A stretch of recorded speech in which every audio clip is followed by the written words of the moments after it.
তোমার উপর অবধারিত করে নাও দীর্ঘ নীরবতা, দীর্ঘ সময় চুপ করে থাকার বিষয়টা তোমার উপর অবধারিত করে নাও। ফাইন্নাহু মাকগাদাতুন লিশ-শাইতান, কারণ এই কাজের মধ্য দিয়ে শয়তান বিতাড়িত হয়ে যায়। ওয়া আউনুন লাকা আলা আমরি দীনিক, দীর্ঘ সময় চুপ থাকলে তোমার দিনের প্রতিটা কাজ করার ব্যাপারে আল্লাহ তোমাকে সাহায্য করবেন, বা দীর্ঘ নীরবতার ব্যাপারটা দিনের প্রতিটা কাজ করার ক্ষেত্রে তোমাকে সহযোগিতা করবে।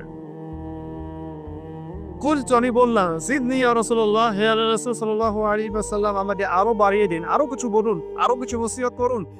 ক্বালা, তিনি বললেন, ইয়াকা ওয়া কাসরাতাদ দাহিক, সন্তান থাকবে, বেশি বেশি হাসবে না। ফাইন্নাহু ইউমিতুল কলব, কারণ যারা অধিক পরিমাণে হাসাহাসি করে তাদের কলব মরে যায়, তাদের কলবের মৃত্যু ঘটে।